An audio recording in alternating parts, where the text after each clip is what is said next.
A woman threw a set of rusted car keys at a man's chest in front of a room full of laughing millionaires, calling it a joke gift for a poor mechanic. 2 weeks later, that same rusted car sold at international auction for $9 million, and the woman who mocked him learned she had just handed away the one thing her late father had spent his entire life protecting. Nathan Cole stood quietly in a marble ballroom that night, humiliated in front of strangers, and simply said thank you before walking away. What Serena Whitlock didn't know was that the car she'd just thrown at him like garbage held a secret her own father had died keeping. Drop a comment and let us know where you're watching from, because what Nathan uncovers in that old garage changes everything about who really deserved to be laughed at that night.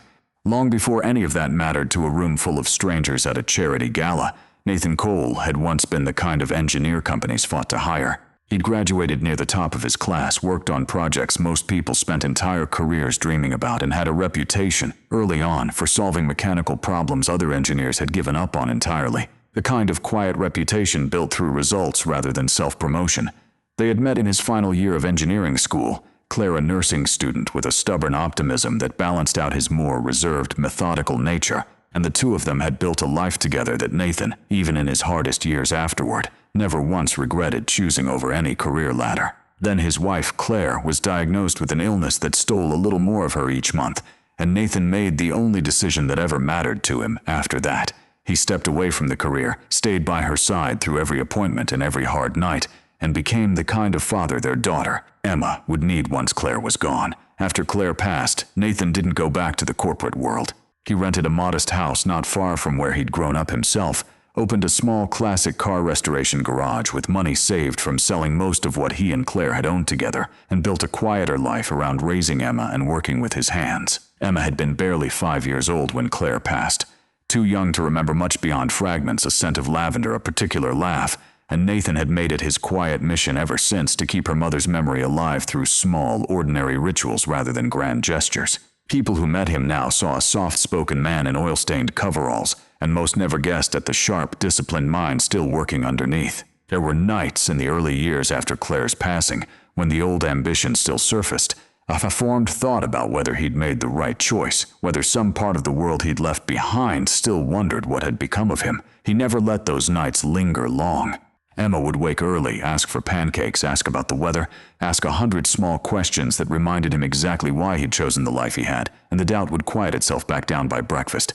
Nathan wasn't chasing status anymore. He had already lost the thing status could never replace, and he'd decided a long time ago, somewhere in the middle of the hardest year of his life, that peace mattered more than prestige, and that Emma's steady, ordinary childhood mattered more than either one. That was exactly the kind of man who found himself one evening standing at the edge of a charity gala thrown by the Whitlock family, a world of chandeliers and champagne that had nothing to do with the life he'd built for himself and his daughter. A friend in the antique auto trade, a fellow restorer named Douglas who occasionally passed along leads on estate sales and private collections, had mentioned that the late billionaire Arthur Whitlock's estate was quietly clearing out part of an old car collection, and that there might be a few forgotten engines worth a look. Nathan hadn't come for the party. He'd come hoping to find a piece of machinery worth restoring. The estate itself sat at the end of a long, tree-lined drive outside Charleston, all wrought iron gates and manicured hedges, the kind of place designed to remind every visitor exactly how far outside the ordinary world they'd stepped the moment they arrived. He walked into the Whitlock estate in a pressed but plain jacket, standing at the edge of a crowd dressed in silk and diamonds, feeling every bit the outsider he was. The gala itself sprawled across the estate's main hall, a room built for exactly this kind of spectacle, chandeliers throwing warm light across a sea of black-tie guests discussing stock portfolios and vacation properties in low, practiced voices. Few guests glanced at him the way people glance at furniture that's slightly out of place. One handed him an empty champagne glass without so much as making eye contact, mistaking him for waitstaff simply because he wasn't wearing the same cut of jacket as everyone else in the room. Nathan said nothing. He simply set the glass down and kept walking. That was when Serena Whitlock, Arthur's daughter and sole heir to the family fortune, dressed in a gown that likely cost more than Nathan's entire garage, noticed him standing near the edge of the room, and noticed, more specifically, that he'd been quietly asking someone about an old car sitting untouched in the estate's back garage. Serena Whitlock had inherited more than money from her father. She had inherited a lifetime of learning exactly which people in a room deserved her attention and which ones didn't, a lesson absorbed so thoroughly over the years that she rarely paused anymore to question it. Serena didn't like the idea of someone like Nathan believing he understood anything about her family's possessions. "You actually think that pile of rust out there is worth something," she said, loud enough for the nearby guests to hear. A few people chuckled. Nathan answered simply, unbothered by the question's condescending edge. "It might be. I'd need to look closer." There was something almost performative about the way she straightened her posture, aware that a small crowd had already begun to gather at the edge of the conversation, sensing entertainment. Serena's smile sharpened. She crossed the room deliberately, heels clicking sharply against the marble floor, picked up an old set of keys sitting in a decorative dish near the entryway, and closed the distance between them with the confidence of someone used to an audience. "Then take it," she said, and threw the keys at his chest. A parting gift from the Whitlock family to a poor mechanic. The room laughed. Nathan caught the keys mid-air without flinching, the reflex of a man who'd spent years catching thrown tools without a second thought. He didn't raise his voice. He didn't explain himself. He looked at Serena for a long moment, unbothered by the eyes now turned toward them from every corner of the room, the way a man looks at someone who has just revealed far more about herself than she realized. "Thank you," he said. A few guests near the drink table exchanged glances, unsure whether to laugh again or feel the faint discomfort of having laughed the first time. Serena, for her part, seemed almost disappointed that he hadn't given her more of a reaction to enjoy. Then he turned and walked away. 2 weeks later, Serena would see that very car on an international news segment, described as a lost automotive treasure worth $9 million. And the man now holding its title would be the same quiet mechanic she'd just humiliated in front of half her father's old business partners, a fact that would follow her far longer and far more painfully than she could have ever possibly anticipated that particular night. The morning after the gala, before Emma had even woken for school, Nathan borrowed a flatbed trailer from a friend and drove back out to the Whitlock estate to collect the car nobody wanted. The estate's main collection filled a long, climate-controlled building near the front of the property, each vehicle polished to a mirror shine and displayed beneath its own dedicated spotlight. But this car wasn't kept anywhere near that carefully curated space. It sat in the farthest corner of a converted stable that had been repurposed decades earlier into a private garage, half hidden beneath a heavy canvas tarp gone stiff with years of dust. Unlike the other vehicles in Arthur Whitlock's collection, each one polished, labeled, and prepared meticulously for the estate's upcoming auction, this one had never been cataloged at all, as though it had been deliberately left off every inventory list the estate staff had ever compiled. Nathan pulled back a corner of the tarp slowly, dust rising into the still morning air, and felt something shift in his chest, the old familiar instinct of an engineer noticing proportions that didn't quite add up. The curve of the fender didn't match anything mass-produced. The badge on the grille looked altered, its edges slightly mismatched from the surrounding metal, as though it had been deliberately replaced at some point to disguise the car's original identity from anyone who might recognize it. He ran a hand along the frame, feeling for the seams a factory assembly line would have left behind, and found none of the uniformity he expected. Whoever had built this car had built it by hand, piece by piece, with a level of care that mass production simply didn't allow for. He couldn't say exactly what he was looking at, but he knew in the way a person simply knows certain things that this was not scrap. No one from the estate's staff seemed particularly interested in stopping him or asking questions about where the car was headed, another small confirmation, in its own quiet way, of how little value anyone else had ever placed on it.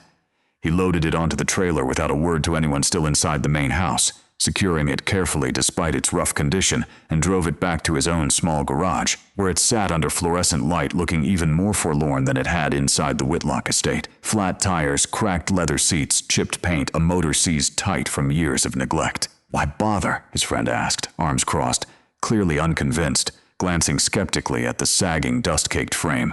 "It looks like something that should have been scrapped 20 years ago." "I want to look closer before I decide anything," Nathan said, already running a hand along the frame the way another man might greet an old friend he wasn't quite sure he recognized yet. He'd told Emma only that he was looking at an interesting old project, careful not to let his own growing curiosity spill over into promises he couldn't yet keep. That night, once Emma had gone to bed, Nathan returned to the garage and began working under the glow of a single hanging bulb. He worked patiently through the evening, methodical as always, cataloging each anomaly the way he'd once cataloged data points in engineering school, never letting excitement outpace evidence. He checked the chassis number against manufacturer records and found no match anywhere in official production listings. Certain components appeared handmade rather than mass-produced, fabricated with a precision that suggested someone who understood engineering at a level far beyond ordinary craftsmanship. Welds that should have looked uniform were subtly inconsistent, the unmistakable signature of a craftsman working outside a factory line. The suspension geometry looked years, maybe decades, ahead of anything else built during the same era, the kind of forward-thinking design choice that made Nathan sit back on his heels and simply stare for a long moment. He began to suspect he was looking at something that had never been built for the public at all. He sat back on his heels for a moment, wiping grease from his hands, letting the pieces settle into place slowly rather than jumping to a conclusion he might later regret. A name surfaced in his memory from an old automotive history book he'd read years earlier as an engineering student, the Whitlock R-12 Phantom, a prototype so rare that most historians assumed it had either been destroyed or had never actually existed outside of company rumors. He'd learned over years of careful engineering work that certainty earned in silence was worth more than confidence announced too early. Nathan didn't say the name out loud. Not yet. He wasn't ready to be wrong in front of anyone, least of all himself. Several days into the restoration process, while tracing wiring beneath the driver's seat, Nathan noticed an unusual seam in the stitching along the base of the seat frame, a line that didn't match the surrounding upholstery pattern at all. His hands moved carefully, the same patient precision he brought to every delicate repair, aware that whatever lay beneath the stitching had been hidden deliberately and deserved to be uncovered with equal care. Using a thin blade, he carefully worked the old leather loose and discovered a hidden compartment built directly into the seat's foundation. Inside was a weathered leather journal, a small bundle of handwritten letters tied together with faded string, several black and white photographs curling slightly at the edges, and a folded technical sketch bearing a signature Nathan recognized instantly: Arthur Whitlock. Nathan sat back on the concrete floor of his garage, the journal resting carefully in his hands, suddenly aware, in a way that settled over him slowly rather than all at once, that he was no longer just restoring a car. He was holding a piece of someone's carefully guarded past. He set the journal on his workbench and simply looked at it for a while, the same way he might study an engine before deciding where to begin. He hesitated before opening it further, aware he was about to read into a stranger's private history. But something about the weight of the discovery, and the way the car had been hidden rather than simply forgotten, told him this mattered more than curiosity alone. Nathan sat cross-legged on the concrete floor of his own quiet garage for hours, the journal's brittle pages catching the light of the single overhead bulb, Emma's bedroom light long since gone dark upstairs in the house across the yard.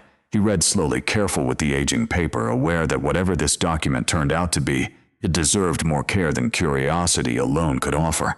Reading late into the night, Nathan learned that Arthur Whitlock had not always been the billionaire the world remembered. Long before wealth, before Whitlock Holdings, before mansions and galas, Arthur had been a struggling mechanic working double shifts just to cover rent. The R-12 Phantom, according to the earliest pages of the journal, hadn't originally belonged to Arthur at all. It had come from a nearly destitute inventor named Elias Mercer, a man with brilliant engineering instincts but no money left to pay off his debts. Unable to repay a loan Arthur had once quietly extended him during a particularly desperate stretch, Elias had handed over the unfinished prototype instead, apologizing repeatedly for having nothing else of real value left to offer in its place. In the journal's early pages, Arthur described those first years with a rawness Nathan hadn't expected from a man later known across the business world for his composure and control. Nights spent sleeping in the back of a rented shop because he couldn't afford both rent and parts, meals skipped so a customer's brakes could be fixed properly, a stubborn refusal to cut corners even when cutting corners would have made his life considerably easier.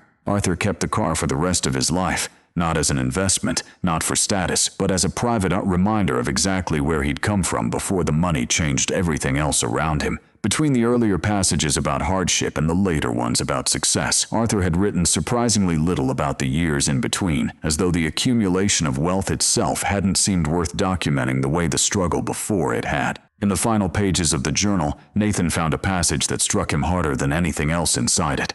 Arthur had written it during his last years, clearly aware his health was failing. He described watching his daughter grow more distant from the values he'd once held closest, more comfortable in rooms full of wealth and polish than in rooms full of ordinary, hardworking people who reminded him of who he used to be. He wrote that he didn't know how to reach her anymore, that success had built a wall between them he hadn't intended and didn't know how to tear down, and that some nights he wondered if keeping the car hidden was less Alba's privacy and more about not knowing how to explain, even to himself, why it still mattered so much. He thought of his own daughter sleeping soundly upstairs, and of the very different kind of inheritance he hoped to leave her one day, not measured in dollars but in the same quiet integrity Arthur had apparently spent his whole life trying and failing to pass down.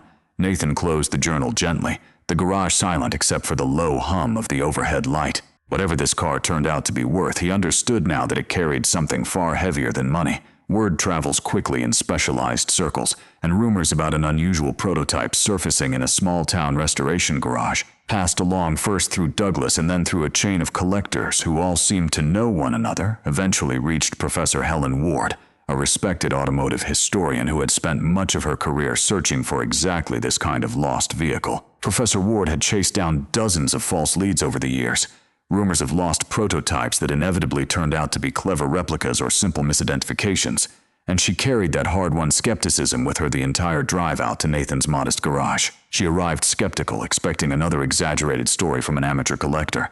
Within an hour of examining the car's structure, chassis stampings, and hand-fabricated components, her skepticism had entirely disappeared. "If this is what I think it is," she told Nathan, hands trembling slightly as she photographed the engine bay from every conceivable angle, "you're standing next to one of the most significant automotive discoveries in decades, maybe longer." News of the potential discovery spread quickly but quietly within the tight community of automotive historians, most of whom understood the importance of confirming everything thoroughly before making any public claims. A team of additional specialists arrived within days, running metallurgical tests, cross-referencing archived design sketches, and comparing the vehicle against fragmented historical records that had assumed the Phantom prototype was lost forever. Helen returned twice more over the following week, each time bringing a different specialist, an expert in period-correct suspension geometry, a metallurgist who confirmed, after several repeated and fully independent laboratory tests, that the frame's exact alloy composition matched no known production batch anywhere on official record, a historian who cross-referenced faded factory correspondence, describing a prototype that had simply vanished from company records decades earlier. Each visit added another layer of certainty to what had initially seemed almost too extraordinary to believe. The conclusion, once finalized, was unambiguous. This was, without question, the long-rumored Whitlock R-12 Phantom, thought for decades to be nothing more than an industry myth. Nathan received the news the same way he seemed to receive most things in life, calmly, without spectacle, setting his tools down carefully rather than reacting with the kind of excitement anyone else might have shown. Where another person might have celebrated, popped champagne, called every friend they had, Nathan mostly felt the weight of responsibility settling slowly onto his shoulders instead. He thought about the journal locked in his desk drawer, about Arthur's private fears for a daughter who had drifted further from him with each passing year, and understood that whatever value the market eventually placed on the vehicle itself, the real weight of the discovery lay somewhere else entirely. This was no longer only a mechanical curiosity. It was a piece of history that belonged, in some very real sense, to a family that had no idea what they'd truly lost. Nathan had personally asked Professor Ward to hold off on any public announcement until he'd had time to fully process what he'd found, a request she honored for nearly 2 weeks before the story finally became too significant within collector circles to keep entirely quiet. News eventually broke publicly, first in a niche automotive collector's newsletter, then rapidly across mainstream outlets. A legendary prototype believed lost for decades had been discovered inside a small independent garage. Serena Whitlock read the headline on her phone one morning, still in her robe, still holding her coffee, and felt her stomach drop the moment the accompanying photographs finished loading. She recognized the damaged fender panel immediately. She recognized the faded, altered badge on the grille. She recognized the exact car she had thrown at Nathan like garbage 2 weeks earlier, in front of half the people whose respect she'd spent her whole life trying to secure, and the coffee cup slipped a little in her hand as the realization fully landed. She called Graham Ellis, her father's longtime attorney and the closest thing to a confidant she had left, hands shaking as she waited for him to pick up. "Tell me it's not what I think it is," she said the moment he answered. She could hear him exhale slowly on the other end of the line, the particular sound of a man choosing his next words with unusual care. Graham didn't answer right away, and the silence told her everything. "Your father was offered several serious buyouts for that vehicle over the years, some of them substantial," he finally said. "He turned down every single one of them without exception." Serena sat in stunned silence, replaying that night in her mind, remembering the laughter of the room, the satisfied little thrill she'd felt watching Nathan catch those keys without complaint, and feeling for the first time genuinely sick over it. She hadn't only thrown away a car worth an enormous fortune. Graham went on to explain, gently but plainly, that Arthur had once turned away an offer from a European collector nearly a decade earlier, an offer worth more than most people would see in several lifetimes, without so much as a second thought. He had simply said the car wasn't for sale and refused to elaborate further, even to his own attorney. She had thrown away the one physical object her father had protected more carefully than almost anything else he owned. She'd considered, briefly, sending Graham to negotiate on her behalf, the way her father might have handled a difficult business matter. Something about that option felt cowardly, though, an old habit she was suddenly determined not to repeat. Rather than reaching out privately, Serena drove to Nathan's garage herself, arriving without an assistant, without her usual entourage, dressed far more plainly than she had been the night of the gala. The drive out to his garage had given her nearly 40 minutes to rehearse what she planned to say, and every version she'd practiced had collapsed the moment she pulled into the gravel lot and saw the modest building for herself, small, unremarkable, nothing at all like the grand estate she'd grown up inside. She found Nathan exactly where she expected to, working quietly beneath the hood of another vehicle entirely, sleeves rolled to the elbow. "I'd like to buy it back," she said, her voice steadier than she felt. "Whatever price you name, I'll pay it." He didn't seem surprised to see her, though he set his tools down carefully, giving the moment his full attention the way he gave every problem that landed in front of him. Nathan straightened slowly, wiping his hands on a shop rag, studying her for a long moment before answering. "This was never about the money," he said evenly, setting the shop rag down on the workbench beside him. "You're still thinking about that night the same way you were thinking about it then. You want to erase the embarrassment. You don't actually want to understand what you gave away." She opened her mouth to argue, some old practiced instinct rising up to defend herself the way it always had, and then found, for perhaps the first time in longer than she could remember, that the words simply weren't there. Serena's jaw tightened, though she had no immediate response. Nathan walked to a nearby workbench unhurried, and returned a moment later holding the leather journal in both hands. "Before we talk about money," he said, "you should read this first." She turned it over once, running her fingers across the worn leather cover, recognizing something in its craftsmanship before she'd even opened it. Serena took the journal with visibly uncertain hands, as though she already sensed it might change the entire conversation she'd driven there intending to have. That evening, once the workshop had emptied out and the last of his students had gone home for the day, Nathan allowed Serena to sit alone in the garage with her father's journal, giving her the privacy the moment clearly demanded.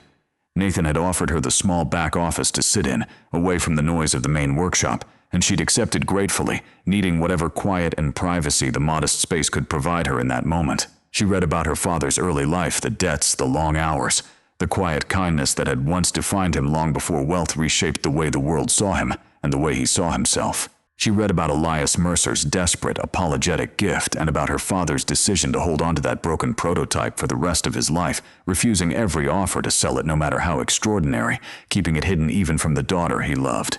Then she reached the final pages, the ones Nathan had read weeks earlier alone under a single hanging light. Arthur had written, near the very end, that his greatest fear wasn't losing company or the money attached to his name. His greatest fear was that his daughter would grow up believing the people who served her, worked for her, or stood quietly at the edges of her world weren't fully real to her, weren't people with lives and histories and dignity every bit as real and complicated as her own. She read certain passages twice, then a third time, as though repetition might soften the sting of recognizing herself in her father's fears. Outside, the evening had settled into full darkness, and the garage's single working lamp cast long shadows across the concrete floor, the same lamp Nathan had worked under the night he'd first opened this very journal. Serena wept quietly, alone in that small, dimly lit garage, confronting a version of her father she had never fully known while he was alive. To explain it herself, she thought about the keys she'd thrown 2 weeks earlier, the metallic sound of them hitting Nathan's chest still sharp in her memory.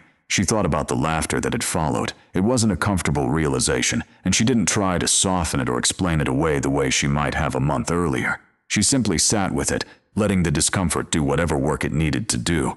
She understood now with an aching clarity that she had become exactly the kind of person her father had once feared she might. After the Phantom's authenticity was fully confirmed by every specialist who examined it, Nathan made a decision that surprised even the auction house handling the eventual sale. He agreed to sell the car, but under 2 specific conditions. He'd thought carefully about these conditions in the days leading up to the sale, discussing them at length with Emma over dinner one evening, wanting her opinion as much as his own on how to handle something this significant. First, Arthur's private journal, letters, and photographs would not be sold or displayed publicly. They belonged to Serena and to her family's history, not to collectors or curious strangers hunting for a good story to tell. Second, a meaningful portion of the proceeds would fund a new restoration training program for young people from difficult financial circumstances, an idea Nathan had carried quietly for many, many years, tucked away carefully in the back of his own mind, long before he ever had any real means to actually make it happen, giving them the same kind of hands-on mechanical education that had once given Nathan himself both purpose and independence during the hardest years of his own life.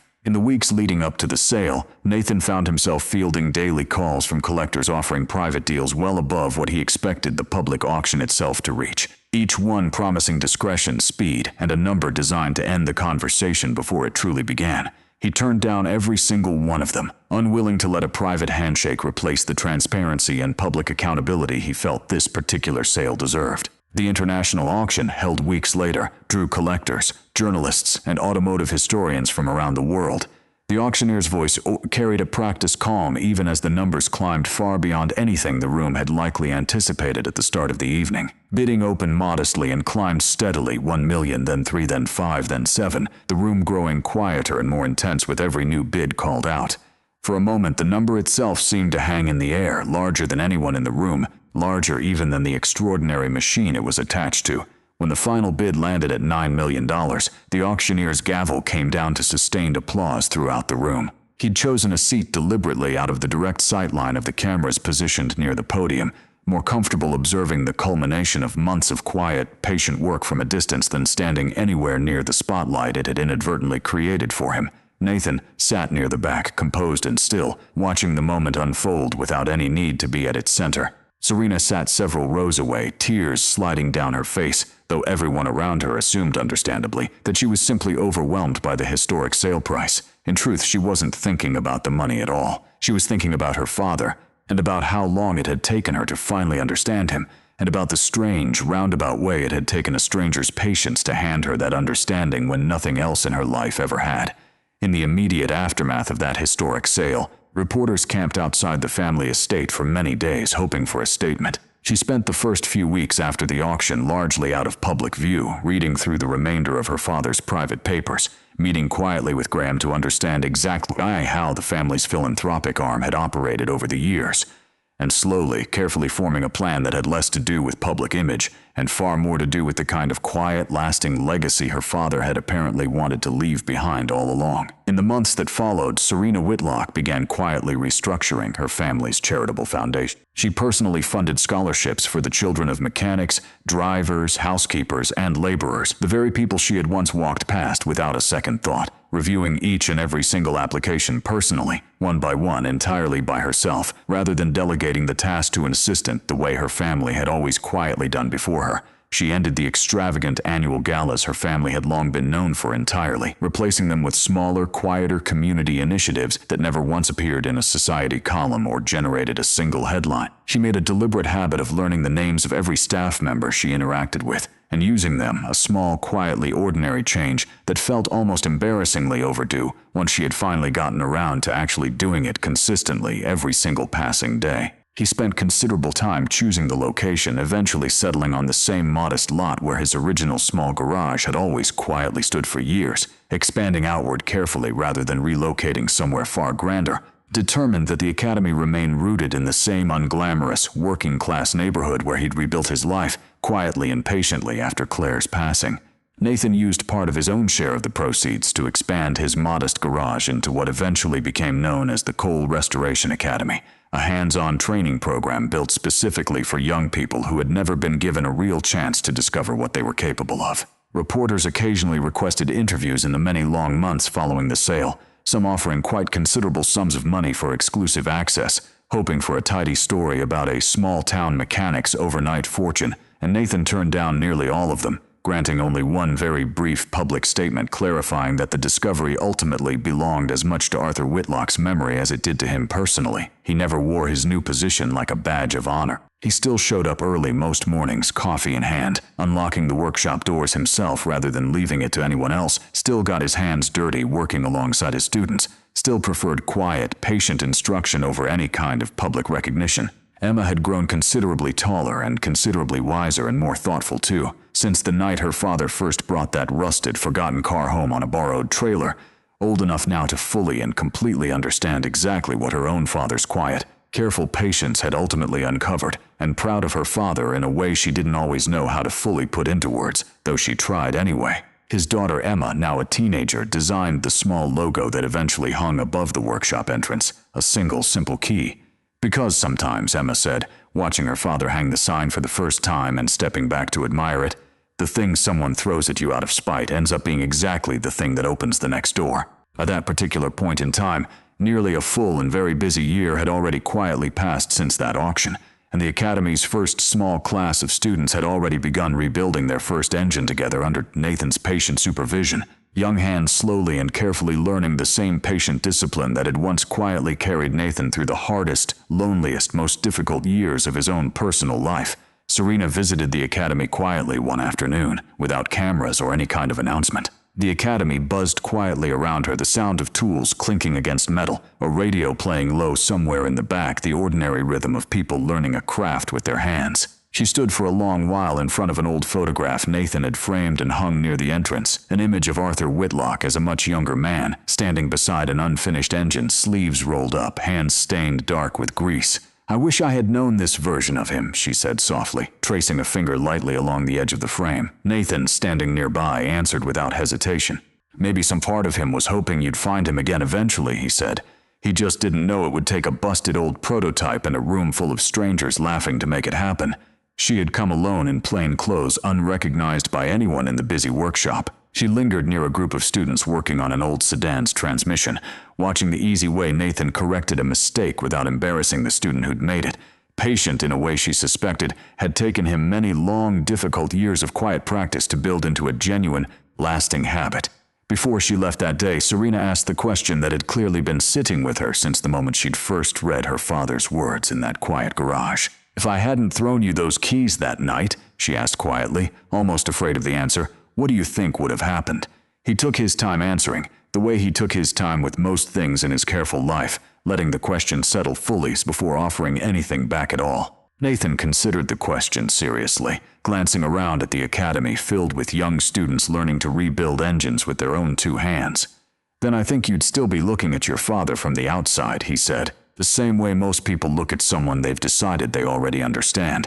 And I might never have found out what was hiding under that tarp," he added, "or what it meant to the man who put it there." She looked once more at the students bent carefully over their engines, then back at Nathan, and felt something quietly settle in her chest that she still couldn't quite put a proper name to yet.